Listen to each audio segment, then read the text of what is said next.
एक समय की बात है, भगवान गौतम बुद्ध अपने शिष्यों के साथ बैठे हुए थे और उन्हें उपदेश दे रहे थे।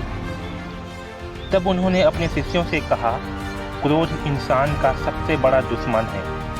क्रोध करने वाला व्यक्ति खुद को हानि पहुंचाता ही है, लेकिन दूसरों को भी हानि पहुंचाता है। वह प्रतिक्रोध की आग में जलता है और अपने जीवन को बर्बाद करता है।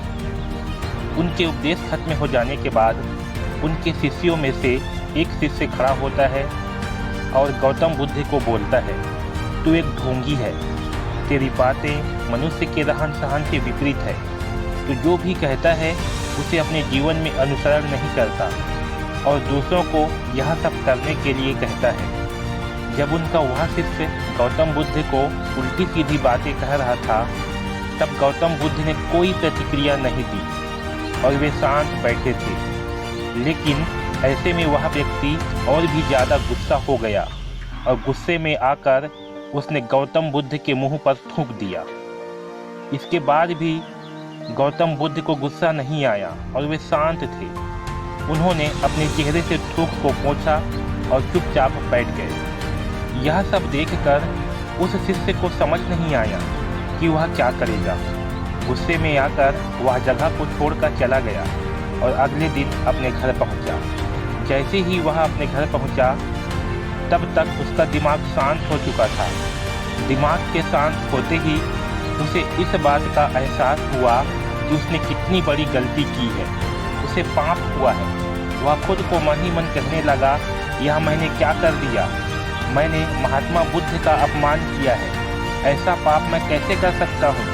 मैंने बहुत बड़ी गलती कर दी, मुझे जाकर उनसे माफ़ी मांगनी चाहिए। यह कहकर वह तुरंत ही गौतम बुद्ध के पास जाने लगा, लेकिन बुद्ध उस स्थान पर नहीं थे।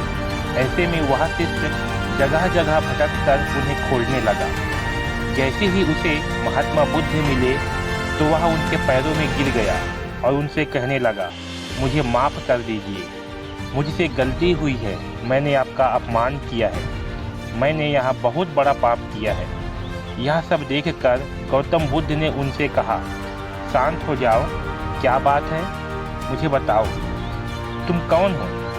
गौतम बुद्ध के यह प्रश्न पूछने पर वह शिष्य चौंक गया और सोचने लगा कि महात्मा बुद्ध मुझे कैसे भूल सकते हैं, मैंने तो उनका अपमान किया था। यह सोचकर उसने महात्मा बुद्ध से पूछा, मैं वही शिष्य हूँ जिसने कल आपका अपमान किया था और आपके चेहरे पर थूक दिया था, और आप इतनी जल्दी मुझे भूल गए? गौतम बुद्ध ने कहा, हमें कल की बातों को कल में ही छोड़ देना चाहिए। वह अच्छा हो या बुरा, उसके बारे में बार बार विचार नहीं करना चाहिए। मैं बीती हुई बातों को पीछे छोड़कर आगे चलता हूँ और ऐसा ही हम सबको भी करना चाहिए, महात्मा बुद्ध ने उस शिष्य से कहा।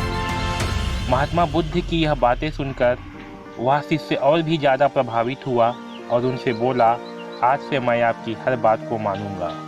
यह छोटी सी कहानी हमें सिखाती है कि क्रोध करना इंसान के लिए सबसे खतरनाक है। यह मनुष्य का सबसे बड़ा दुश्मन है जो उसे बर्बाद कर सकता है। इसलिए मनुष्य को कभी भी क्रोध नहीं करना चाहिए। इस कहानी से हमें यह भी सीख मिलती है कि बीती हुई बातों को हमें भूलकर आगे बढ़ना चाहिए। अगर कोई भी मनुष्य अपनी बीती हुई बातों पर ज़्यादा ध्यान देता है तो उसका ध्यान पूरी तरह से भूतकाल में लगा होता है और वह इंसान कभी भी आगे बढ़ने की ओर विचार नहीं कर पाता। इसलिए हमें पुरानी बातों को छोड़कर आगे बढ़ने की सोचना चाहिए। लास्ट में बस यही कहना चाहूँगा, एक छोटी सी कहानी हमें बहुत कुछ सिखा जाती है। ज़िंदगी में हमेशा कुछ नया सीखते रहिए और आगे बढ़ते रहिए, क्योंकि सीखना बंद तो जीतना बंद। फिर मिलते हैं एक ऐसी ही और कुछ सीखने वाली कहानी के साथ। धन्यवाद।